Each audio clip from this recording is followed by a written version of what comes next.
The idea that Jesus might have survived the crucifixion rather than risen from the dead seems provocative. But all the Gospels are quite clear that the disciples saw Jesus as if he were alive.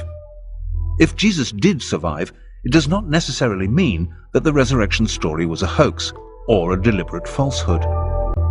At the end of the 19th century, the English writer Samuel Butler, in his book on the resurrection, came up with the theory that if Jesus had collapsed into a shock-induced coma on the cross and then recovered in the tomb, he and his disciples would actually have thought his recovery was a miraculous resurrection.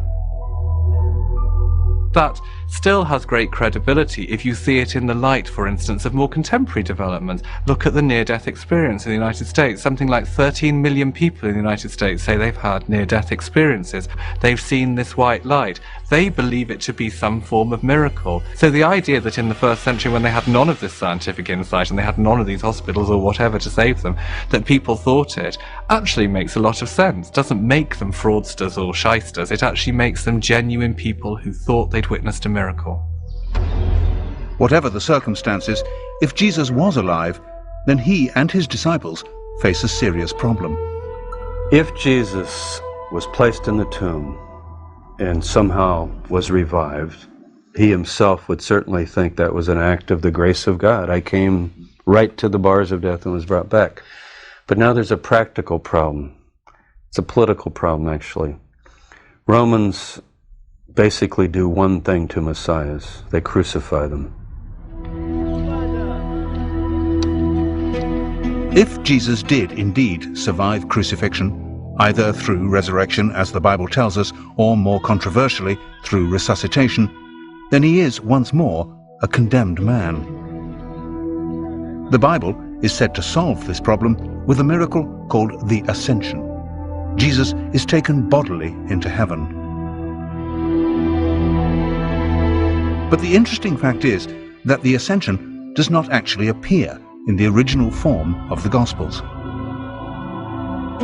The ascension references in Mark are among the verses which, as we've seen, were added 200 years later. There is one line in Luke which reads, "and was carried up into heaven." But again, this does not appear in all Bibles. It was in fact inserted, simply because the ascension is referred to in a later book of the Bible, the Acts of the Apostles, and it's always been assumed that Luke was the author of the Acts. There's no ascension in Matthew, and John's Gospel ends with the enigmatic words, "and there are also many other things which Jesus did, the which, if they should be written every one, I suppose that even the world itself could not contain the books that would be written." So what was it that Jesus did? One of the stories that emerges from this question depends upon the idea that Jesus' relationship with Mary Magdalene was a very special one. If you read John's Gospel, the first person who saw the risen Christ, i.e. the first Christian, was Mary Magdalene.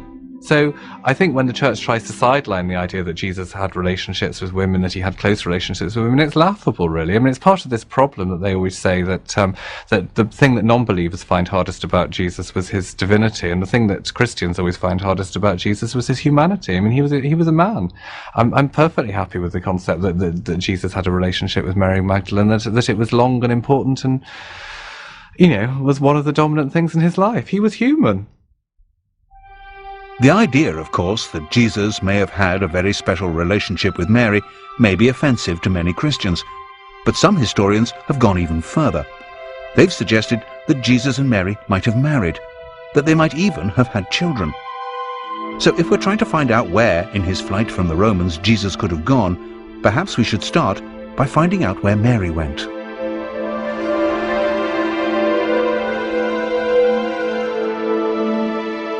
There is a tradition that some years after the crucifixion, Mary Magdalene came to the Camargue region of the south of France.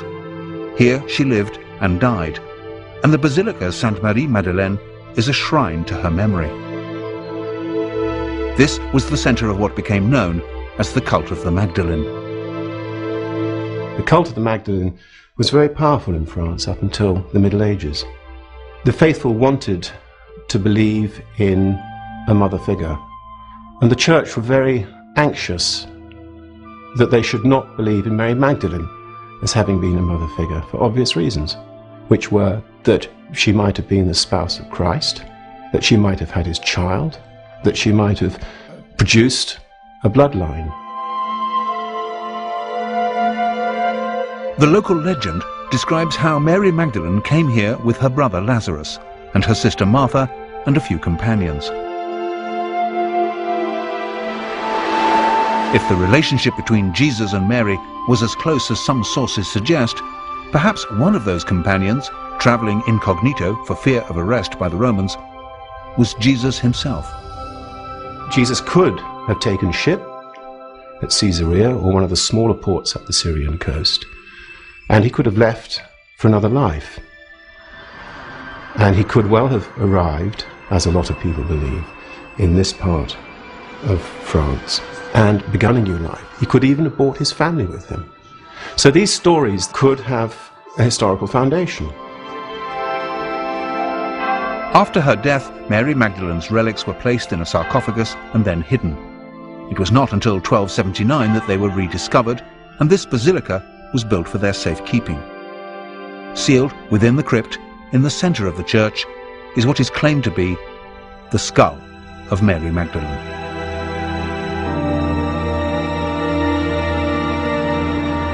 The idea that Jesus went to the south of France may seem far-fetched. After all, if any of the stories were true, it's hard to believe that the original writers of the Gospels could have completely eradicated all of the evidence. If the faithful knew that Jesus was in fact still alive, surely they would have shared that knowledge.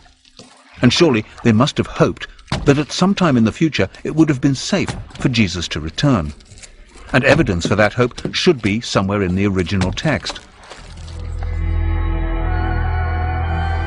The disciples were expecting Jesus to return. They were expecting what has become known as the second coming. And this was not necessarily going to be a miraculous return. Jesus definitely went away. Whatever view of resurrection you take, resuscitation or divine miracle, in the traditional sense of belief in resurrection, he goes away. He says, I'm going away. The disciples say, can we come? He says, no. And he says, I'm going to come again. Now what's interesting about that is normally, if someone says they're going away, and they're going to come back, and you're sort of looking at your watch or your calendar wondering, okay, he said he went away, he's going to come back, you would take it in that everyday sense. The concept of the heavenly second coming, of Jesus returning on the day of judgment, was only created after it was clear that Jesus had not returned in that everyday sense. But if Jesus did decide to leave Palestine, France still doesn't seem like a likely destination. It was, after all, a Roman colony. Some claim that if Jesus did survive the crucifixion, his first priority would be to escape from the clutches of the Romans. Jesus, I think, would have to leave the territory.